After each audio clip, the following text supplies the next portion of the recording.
Iran और Israel के बीच बढ़ती गर्मी पूरी दुनिया को जला सकती है। ईरान और इजराइल के बीच अमेरिका का जो आगमन है ईरान के लिए खतरा है या फिर उसके लिए वर्ल्ड पावर बनने का एक मौका। तो पूरी दुनिया सांसें थाम कर बैठी है जब ईरान इजराइल और अमेरिका से भिड़ेगा।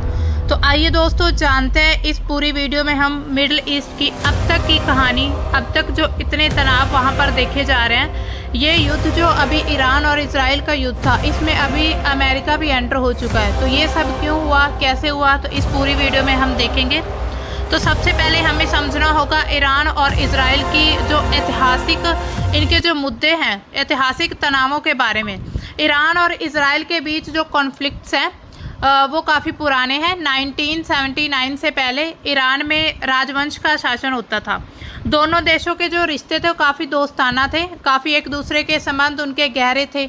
इजराइल ईरान से तेल लेता था, तेल आयात करता था और बदले में इजराइल जो है ईरान को अपनी जो सैन्य सहायता, हथियार और टेक्निक्स दिया करता था।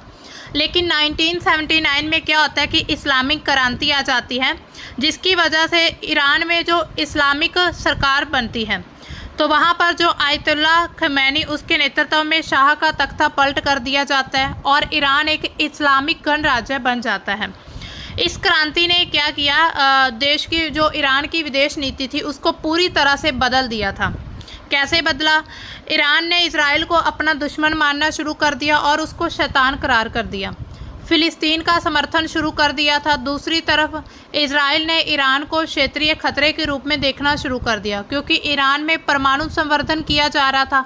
तो इजराइल को ये खतरा था कि ये अगर न्यूक्लियर बॉम्ब बनाता गया ईरान, तो उसका जो अस्तित्व है इजराइल का वो खतरे में पड़ जाएगा। तो इसी तरह धीरे धीरे वहाँ पर तनाव बनने शुरू हो जाते हैं। 1980 और 90 के दशक में ईरान और जो इजराइल होते हैं उन्होंने सीधे युद्ध की बजाय प्रॉक्सी मतलब जो ग्रुप्स के थ्रू युद्ध होते हैं वो लड़ने शुरू किए। ईरान ने लेबनान को समर्थन दिया, लेबनान में हिजबुल्लाह को, गाज़ा में हमास को और जो यमन कंट्री उसमें हूती विद्रोहियों को हथियार दिए, फंडिंग की, वहाँ पर ट्रेनिंग दी और इजराइल पर अपना जो दबाव बनाने की कोशिश की। तो दूसरी तरफ इजराइल शुरू से ही खुफिया एजेंसी और मोसाद के जो मोसाद है, खुफिया एजेंसी जो इजराइल की मोसाद, उसने ईरान के जो परमाणु वैज्ञानिक और सैन्य ठिकानों को निशाना बनाना शुरू कर दिया था। मतलब जो आज हम ये युद्ध देख रहे हैं ये कोई एक दो दिन या महीने की प्लानिंग नहीं थी, ये काफ़ी सालों से प्लानिंग चली आ रही थी। जो इजराइल के द्वारा अपने जो खुफिया जो गुप्त व्यक्ति थे वो ईरान में भेजे गए थे, वहाँ की जो भी परमाणु के संबंधी जो भी जानकारी थी वो इकट्ठा करते थे। ये तनाव 2000 तक बढ़ते बढ़ते बहुत ज़्यादा बढ़ जाते हैं और जब ईरान का जो परमाणु कार्यक्रम एक विवाद का केंद्र बन जाता है, मतलब इजराइल को पूरी तरह से यकीन हो जाता है कि जो ईरान है वो अब परमाणु बम बनाने, परमाणु हथियार बनाने की तरफ बढ़ता जा रहा है। इजराइल के लिए सबसे बड़ा खतरा था। इसी दौरान दोनों देशों ने एक दूसरे पर मतलब जो छिपकर हमले करने शुरू कर दिए, साइबर अटैक कर दिया, किसी पर ड्रोन अटैक कर दिया। तो इसी तरह ये तनाव धीरे धीरे और ज़्यादा बढ़ जाता है। 2024 में क्या होता है, ये स्थिति इतनी ज़्यादा बिगड़ जाती है कि अप्रैल और अक्टूबर में ईरान और इजराइल के बीच छोटे मोटे हमले होते हैं। लेकिन इजराइल ने फिर सीरिया में जो ईरानी ठिकाने थे उस पर अटैक किए और ईरान ने हिजबुल्लाह और हूती विद्रोहियों के थ्रू जो है इजराइल उस पर दबाव बनाने शुरू कर दिए। जब हम मैप में देखते हैं, यहाँ पर मैप यहाँ पर हम देख सकते हैं, यह है इजराइल और यहाँ पर है ईरान।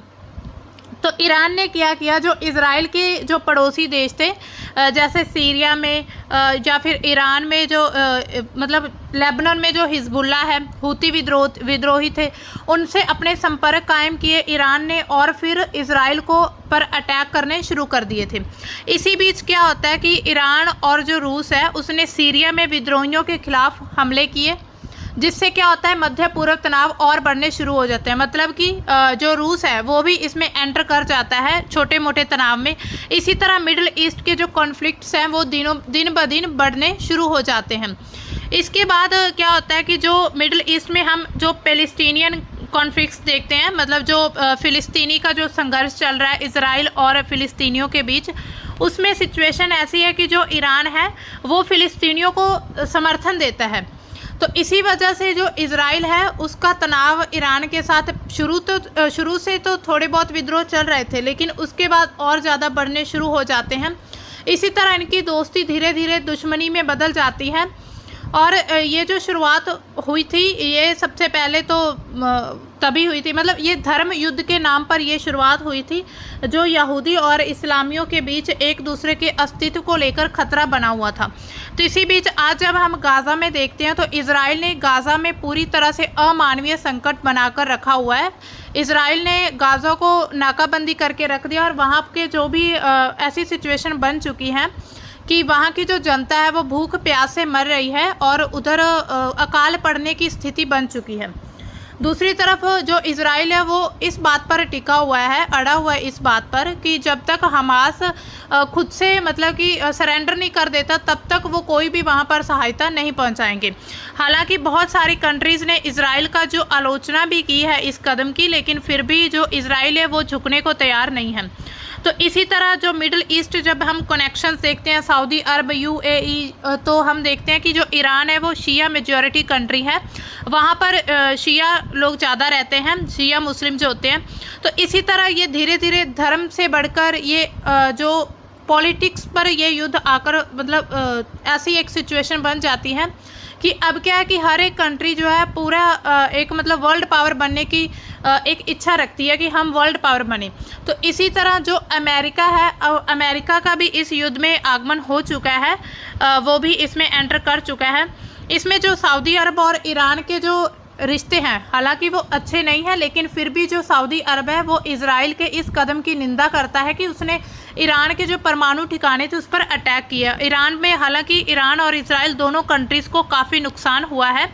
तो सीरिया सिविल वॉर एक तरफ होती है, जब धीरे धीरे मिडिल ईस्ट में तनाव बढ़ते गए तो वहाँ पर जो सीरिया में मतलब जो सरकार थी उसका तख्ता पलट कर दिया गया था और उधर तुर्की और कुर्द उनके बीच आपसी जो संबंध थे वो बिगड़ने शुरू हो गए। मतलब जो मुस्लिम कंट्रीज़ हैं उनमें आपसी क्षेत्रीय गृह युद्ध शुरू हो चुके थे धीरे धीरे, अभी भी उनका प्रभाव देखा जा रहा है। ये जो देश है मुस्लिम देश ये गुटों में बढ़ चुके हैं, कोई देश इजराइल की तरफ है तो कोई देश कहाँ ईरान की तरफ है।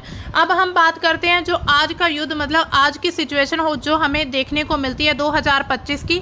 तो ये कहानी है 13 जून 2025 की, जिसमें क्या था कि इजराइल ने ईरान पर अटैक कर दिया था और ईरान को इसका पहले कोई भी उनको मतलब कि संदेह नहीं था। अगर ऐसा होता तो हो सकता है ईरान कुछ भी जवाबी कार्रवाई तैयार रखता, लेकिन फिर भी जब हम देखते हैं जो इजराइल का जब इन्होंने अटैक किया था तो ईरान के जो परमाणु ठिकाने हैं मतलब काफ़ी इम्पोर्टेंट जो उनकी प्लेसेस हैं परमाणु को लेकर, जो परमाणु केंद्र हैं उन पर अटैक किया गया था। उनमें जो 5 स्थान थे महत्वपूर्ण स्थान, जिसमें फोर्दो, नतांज, इस्फहान और भी कंट्रीज थी, जैसे कि तेहरान पर भी अटैक किया गया है।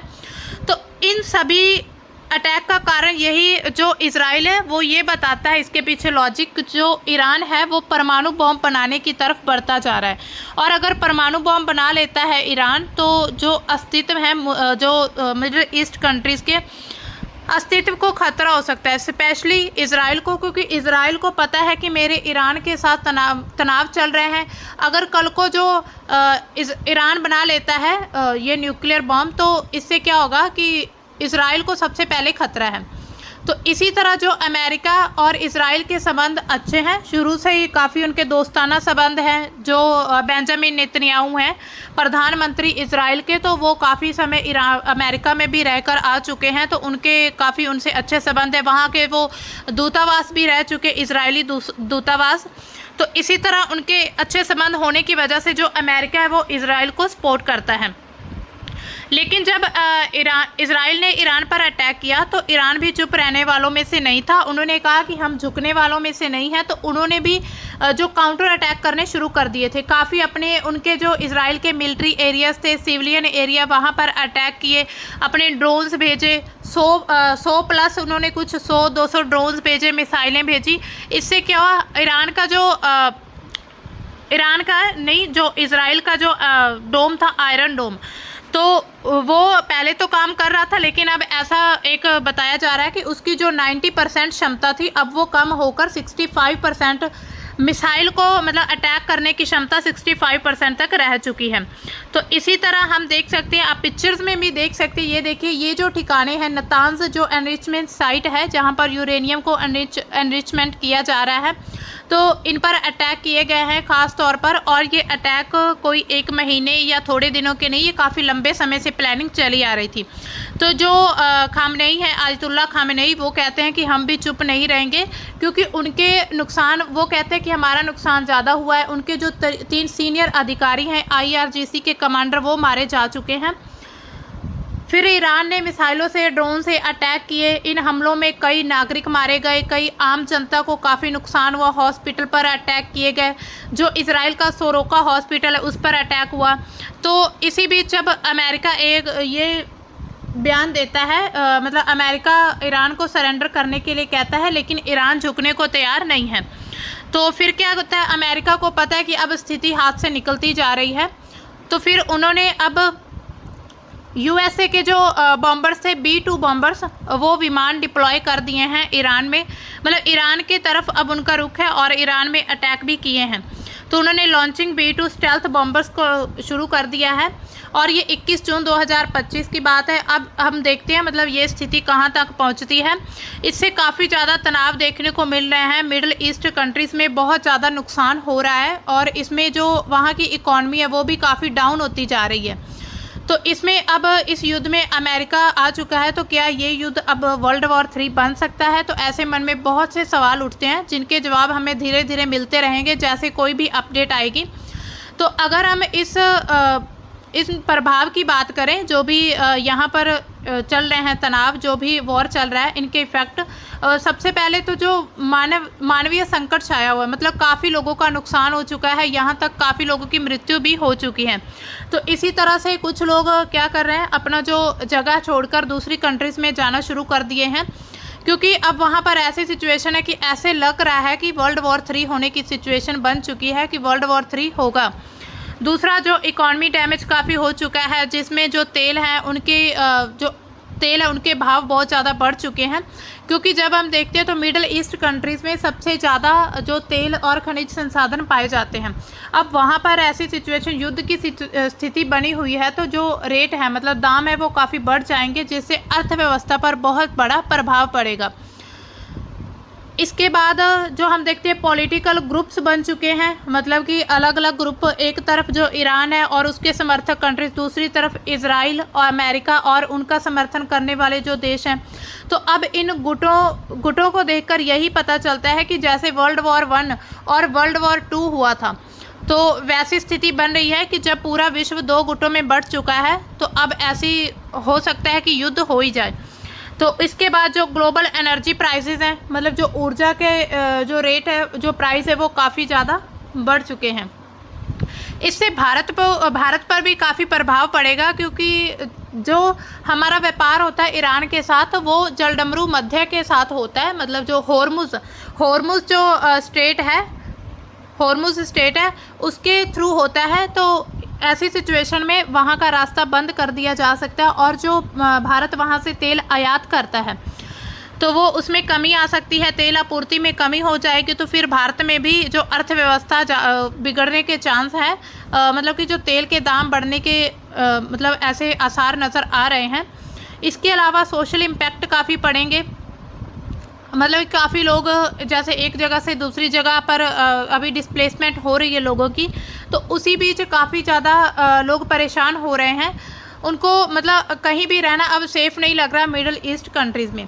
तो इससे इन्वायरमेंटल डैमेज भी हो सकता है, पोल्यूशन काफ़ी ज़्यादा होता है। कहीं भी अगर आपने देखा हो किसी भी तरह युद्ध होता है, वहाँ पर बहुत ज़्यादा जो बॉम्ब गिराए जाते हैं, मतलब बारूद इतना ज़्यादा होता है, उसमें से इतना ज़्यादा पोल्यूशन निकलता है कि एक तरह से एनवायरनमेंट की स्थिति पूरी तरह से ख़राब हो जाती है। हालांकि जलवायु में परिवर्तन हमें दिन ब दिन काफ़ी देखने को मिल रहे हैं, लेकिन इसके साथ ये जो युद्ध है, इसके साथ और ज़्यादा तनाव बढ़ सकते हैं। और इसके साथ जो एग्रीकल्चर लैंड है वो भी कम हो जाएगी, या वो भी पूरी तरह से डैमेज हो सकती है, क्योंकि जो बॉम्ब है वो ज़मीन पर गिरते हैं, तो उससे क्या होता है कि जो ज़मीन होती है वो भी जिन पर हम जो उपजाऊ भूमि होती है उसको भी काफ़ी खतरा होता है। इसके बाद वाटर कंटेमिनेशन बढ़ जाएगा, जैसे कि कहीं भी आपने अगर कभी देखा हो, कहीं सुना हो, तो मतलब जहाँ भी युद्ध होता है तो वहाँ की स्थिति बहुत नाजुक हो जाती है। हर प्रकार से वहाँ पर हमें स्थिति गंभीर दिखाई देती है। मतलब कि अगर आपने कभी देखा हो तो वहाँ पर एक तो मानवीय संकट बहुत ज़्यादा बढ़ जाता है, दूसरा एनवायरनमेंट भी ख़राब होता है, उसके साथ अर्थव्यवस्था भी।